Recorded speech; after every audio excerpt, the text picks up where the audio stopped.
back. WNST, Taos of Baltimore, and Baltimore Positive. We are doing the afternoon crab cake thing on a March Madness Friday. We're at Costas and Dundalk. It's all brought to you by our friends at the Maryland Lottery, letting ourselves play. I don't know if Bill Cole's going to get a pink or a blue Betty Boop, but I've been giving these things away, man. We've had people picking them up. Mama's on the half shell last week at El Guapo. We had a couple of winners. So I walk in here today. First, how are you, man? What's going on? I'm good. I'm glad to be down here. Well, I'm a little embarrassed that I have not. Oh my God! Are you making crab melts? Hold on, man. I'm not ready for this, man. Hold on. Bring us up here. Pete's bringing food out. You can't hijack the host like this. Sit down, then. I'm going to have to give you a headset here. No. Hold on here. We have legitimate things happening here. It's all presented by the Maryland Lottery. Pete's hijacking the show, man. How are you? What's going on? Hey, Nestor, great, buddy. Oh, I gotta get your mic up where I can hear you, man. There you go. How are you? I'm wonderful, thanks. You know Bill Cole? You do now. Absolutely. Can you see him? I don't know if we can see well, him. We'll make it work. We'll make it all work. No, he's on set. I don't know that. Perfect. So I can't. This is too much food. Who's going to eat all this? Oh, hey, Who's going to eat all this? I thought I was enjoy eating crab cakes. So this is a platter that you. What is this? This is, well, you heard a guest bartender. Now we got guest chef. So Nestor and said. This guy is the guy. This is his. All right. This isn't me. Together. No, this is Burke's. Okay. Burke's. Okay. Classic. Do you ever go to Burke's? No, maybe. I don't know. Oh, I've been there. Probably It's been 30 years. 30 years. But landmark. Well, it's been gone for 15 years. It's a Royal Farms now. To plug another one of my sponsors. They got great fried chicken there now. I'll say that. I've had a lot of fried chicken there. But Burke's was my hang. The first night I ever worked at the News American, I was 15 years old. A man named Frank Wooten, who became the sports editor of the Columbia, South Carolina paper. He was a huge Clemson fan. And this is in 1985. So we're talking Danny Ford cheating, the whole deal, right? Yeah, okay. So he lived in Hawthorne, and I lived in Colgate. And he was responsible. I was 15 years old working at the paper. Times have changed, right? He was responsible for getting me home, and we went to the bar afterwards because we put the edition down at 11:30. And I called Mom, said, "Mom, I'll be home when Frank brings me home." And we would go down to Burke's, and we'd sit in the booths down there at about 1:45, and we'd order crab melts, onion rings, which were as big as my head. You know what I'm talking about at Burke's, right? And I wouldn't get, but they would get a frosted goblet of Michelob. Yeah. Now you're talking. Man, when it's time to relax. The frosted goblet. So these crab melt, I had not had crab imperial in probably 20 years. Yeah. And I'm sitting at the bar. You were here maybe 2.5 years ago before the plague. And I said, give me crab imperial, then I'm gonna step off the pier and stop getting crab cakes here. And you brought it, and I just fell in love with it. And I've been getting crab imperial here for about 2.5 years. Yeah, it's been your favorite. I took it home about a month and a half ago. We had just moved out. We're living in a toaster oven. And I thought, toaster oven, English muffin. I haven't had an English muffin other than on a Benedict in 20 years. I don't buy English. I love Nooks and Crannies, but I don't buy them. So I bought English muffins. I brought home your crab imperial, and I went chopped. I had some leftover 4 cheese, like old El Paso queso cheese, and I sprinkled it on, and it was the greatest thing. I ate it 4 times over the next 2. I rationed the crab imperial. Right. I ate it for breakfast and lunch for a day and a half. That's good. This here is what I ask you to do. Yeah. I just put it together the way you all right, I got to get a plate then. All right, let's do this. So I came in today, and I come into your fantastic establishment. I never walk in here without someone yelling, "Hey, Nestor, I went to high school, elementary school, confirmation, Fatima, football, baseball, tap dance, ballet," and I didn't do either one of those, but people tell me this. So I came in today, and I saw, family here. The Causies are here over in the corner. Oh, yeah. They're playing lottery games. They're awesome. Yeah. I've given them a whole bunch of – I introduced – And their grandkids work here. What? Yeah. I did not know that. Yep. The grandkids work here. And they've been coming here for 50 years. 50 years. Yeah. So I see them. They were always the one working the Squire's booth and the pit beef stand over at the Heritage Fair for 25 years. They haven't worked it the last couple years, so I haven't seen them. they're like family to me. And the first thing he said, Nestor, I get on your program, I'm going to tell him how you're drinking beer in my basement back in the 80s. And that's a pretty good Mr. Dave. And if he hears me yelling in his voice, he's going to come over here. So his son, I played Pop Warner football with the Rollos in 1978, right over at Logan. And so I've known Dave forever. And Dave came to my house on Kane Street and may have illicitly had some adult beverages back when we were in our youth. And my dear friend Gigi from Eastwood came one night to my house on Kane Street, and I said, Dave, meet Gigi. Gigi, meet Dave. Do you know each other? No. We went to high school together for 4 years. You never met? Never met. How's that possible? They've been married. I was their DJ, so they've been married 27 years, and they have kids. I introduced them. Bill, we're getting old. You like that? So that's when I walked into Costas, and without realizing that before the day was over, I was going to have my own. You going to eat one of these? No, I'm good. But what's wrong I with need you? to come back to the, like we went ballet where he denied it. Then he admitted to being the DJ at the wedding and claiming to be the matchmaker. Meanwhile, Not he's claiming. I he's was a deal- matchmaker. right, he's dealing lottery tickets out like they're going out of stock. There's so much going on here. I can't understand why. The weirdest like, thing is you both and sanction cracking it. suds at, You at a both young pay age. me to do this. Yeah, That's I mean, crazy. it's crazy. You sanction We this. always go a lot of different places when we're talking, but we're like covering new ground today. New ground. What do you want to talk about? No, I'm totally good. I want to talk about these lemons. Can we talk about those lemons? No. Really? You like them? I'm very curious. Like, is there a tool? That's paprika, dog. It's paprika. I get that, but and the cutting of the look, lemon, you have a tool that It's does a real that? sharp, Knife? small, narrowed knife. See, so And that's hand. You just okay. hold your fingertip so the tip of the knife only goes in so far halfway through the lemon because you can't go if you're going too far. You're I gonna cut can't across the other believe side. you brought this much food out here. Enjoy. I can't eat it. That's all right. We got boxes. Wait. You'll be, right, I was you'll be going in to crab say. period for the next That's week. right. We know you'll eat it for lunch, dinner, breakfast. I can't eat for this weeks. before it will go bad. Please, can we have friends? Will you help me? Absolutely. Bring Jen and Sarah over. Have them help me eat it, please. The shift's almost over with. I appreciate you guys. You know Can that. I ask him a we're having question? fun. Sure, have fun, Okay, man. I so want to he eat. mentioned they've been coming here for 50 years. You know that means like they were here at the beginning. Yeah. So talk to me about having your 50th year anniversary in the middle of a pandemic that is clearly, just leaning in and attacking everyone that owns a restaurant in the world. Well, I tell you, it was a great celebration. It was challenging because you had to deal with all the criteria and all the limits and 50%. So we were open for 50%. So we invited took some crab and great beer home. guests. Yeah, you were here. Yep, Right. Yep. And we had Lieutenant Governor, the county executive. We had the state senators. They all came, invited those folks, that we've known forever. Right. And we had a lot of friends and family, local support. Sure. Just family of just guests that have been coming here for 50 years. And we just had a nice spread apart, celebration. Everybody was kind of, social distancing, and we did some presentations, and it was, and just my dad's like, what are you doing? What's going on here? What are you doing? I said, 50 years. We got to do Right. something. Right. Yeah, so it was nice. He got up and really enjoyed it. To see all good. the folks that came out and really been a part of this institution for 50 years. It's 1971. How did your family decide to do this here? Like, give me the genesis as you understand it. Well, I tell you, my dad came. What's your first memory here? From me? Washing dishes. Okay. That's good. But do you 8 years remember a old. life when it wasn't here? Well, I tell you what, my dad's always been in business. He came from Greece at 15, and he actually been in the restaurant business for 65 years because he had a place in Edgemere in Jones's Creek Nick's Bar.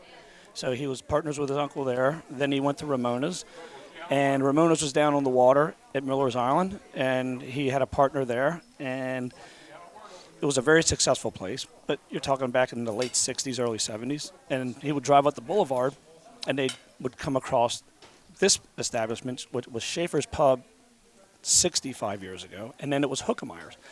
And he looked at my mom, they're driving in the car, and he goes, one day, I'm going to buy that place. I'm going to have that.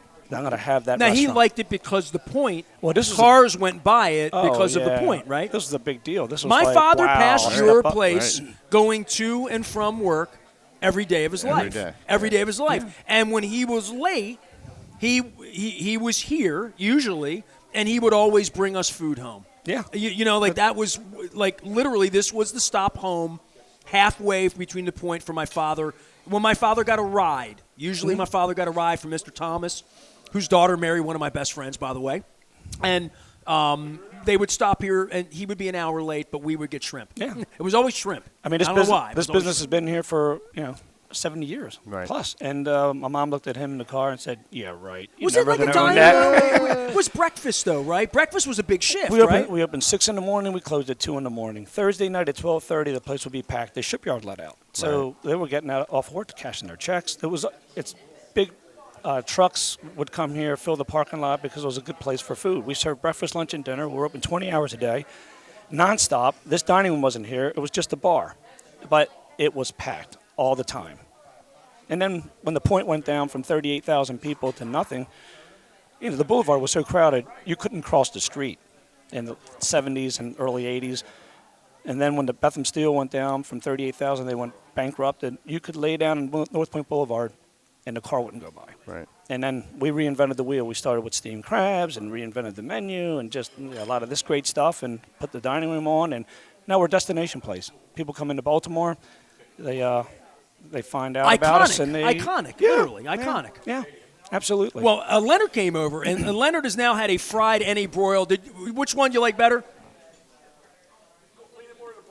Broiled. Okay, fair enough. Broiled. All right, well, that's what you serve. Broil's the way to go. Yeah, you always yeah. say he Yeah. fights with me about that. You a fry guy? Yeah, well, I mean, that's how.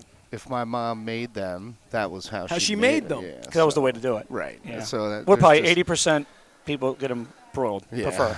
Oh, everybody's in a more healthy kind of thing. Absolutely. Yeah. We're told that's A lot how of we have to have gluten-free. it now. I'm not going to have the tartar sauce argument with you. This is delicious, and it should be served as such. And I don't know what you call it, a crab melt is what you should call it. Crab imperial melt. That's it. God, it's delicious. No bells and whistles. Pretty simple, but as long as the flavor You is could there, call it Nestor's breakfast. I'll put it for lunch. So tell me have to this: give some of the if proceeds. you Right. cracked an egg on it, don't do that. if you cracked an egg on it, you would call it a crab Benedict egg thing. Is There what you you would go. call it. That's a great brunch item. Right, exactly. See, guest chef, man, he keeps Right going. now we're getting into like. Okay. Well, my career's clearly going downhill. So I mean, when it's all over with, I can work here. We'll put bacon on it. Hey, they started you washing dishes here. I That's get a it. second lease on life. I got pictures. Well, it's interesting because I've celebrated 100 years with your family and 50 years with your family. I'm now into 31 years personally of doing this. And this is a town that's what Baltimore's all about. Our parents all told us that, right? That this was how we would be able to do this generationally, that sons of immigrants would be able to make something like this work here, right? It's a tight community, and it's something you don't see a whole lot of anymore. But, hopefully we're going to be here for another 50 years. Well, every time I'm in here, I know someone knows me. I got an old story. But I didn't think I was going to run into the Causies. That's banging hilarious. lottery tickets at the front. I have hats for them. I have giveaways. I have Betty Boop tickets. I have 14 crab cakes and melts and stuff like that going. I can't believe you brought this much food over here to me. Hey, just want you to enjoy and sample a little bit of He everything. always says that. I just want you to enjoy it. I just want you to enjoy it. No, I mean, I just want to stress what you're saying about people recognizing the establishments that have been here, that have evolved over time. Hey, you need to get in your car. You need to take a drive. Just come down. We need to. People do appreciate it. Absolutely. They just forget. They just don't think of those things, right? Life is so fast, and somehow you need to cattle prod them, hey, wake up, come on, we gotta. Well, I've talked to a lot of local people about this. I think I was at Mama's on the Half Shell 2 weeks ago. We talked about their 3 locations and great different folks. rules. Good people. I've known, Scunny. I knew him before he passed. And We went to Jackie. school together. Yeah. Oh, Love well, that absolutely, man. right? Yeah. So of course, so we're down there. I was talking about how this thing started with you saying to me after my wife got sick, hey, man, you should be talking about more issues than just sports. That there's more depth. And then sports stops 2 years ago this week. And my first thought is, oh, my God, we got to keep Pete in business. Oh, my God. I said to Jody and Penny and Scott down at Amici's, tears in my eyes. I was there picking up a bag of food. It's dark. There's nobody out. Right. You feel like they're getting some orders, but how long could they sustain this? Where's that PPP money? Which I've talked to Augie Chiasera a couple weeks ago at M&T Bank about that. And during that period of time, I think it was very clear. Social media was powerful at that time in saying, hey, man, you love Charles Village Pub? Go get some food for them. Keep them in business. You love Costas? Go get some food for them. Keep them in business. Whoever your place is. Pappas, I know Leonard loves Pappas up there. Says he lives up that way. They're great folks. Yeah, he was ordering food. Everybody. Justin, Mark, Steve, I'm very close with them. They've done a great operation. Absolutely. Your business at that point was curbside became something, right? People stopping by, all of that. Every business had to learn how to adjust. And same thing with you and Roofs, right? Sure. No, everybody had to lean in, and there was this element of everyone separating and going out to themselves, but then everyone kind of looking around and realizing we were part of a bigger community, and then trying to figure out how you were going to behave safely in this community. And, doing things like that. Like maybe you went to somewhere that you wouldn't have always done or whatever. It was weird and you needed to go do curbside. And I guess my only concern today is like, okay, those people still need to be supported. We still need to do this stuff. Like there's still good people working here that you still need to come have a crab cake. Like, or two. Don't forget. I don't care whether it's fried or broiled. I don't care. It doesn't matter, right? Just get one, And the focus has moved off of some of that stuff. And I just think that was so important. And there's so much more we can do as a community to, like, continue to pull people together. And I don't know. Absolutely. These are the places. It did bring a lot of people together, and just being challenged every day with different things through COVID and trying to keep everybody working, just trying to keep your staff going. Are you going to take the crab cake out of here? Yeah. Absolutely. For some reason, I don't know why, and I don't want to read anything into this. He told me he had to leave at 4:20. Now, I'm just saying. I mean, I have to coach a 6th grade basketball team tonight. Like it's spring session, first awesome. Game. That's I gotta, great. what do you want me to do? I'm coaching Sunday. Ken came over here. Right. The first hour before I started broadcasting, I was talking about nothing but people like you, Leonard's boy going off the band. You're playing soccer. Everybody I know's got a kid. My friend Mark's daughter just got into Campbell playing lacrosse, and like sports was something 2 years ago. March Madness on the TV here. Villanova's beating Delaware. God, no. Hold on. I want to make sure everybody realizes what happened. Because of the pandemic, we weren't allowed to do anything. The only thing we were allowed to do was go outside with our kids and play sports. Like their sports still happened because it was outside and it was okay. So we filled all of our time because there was nothing else you were allowed to do.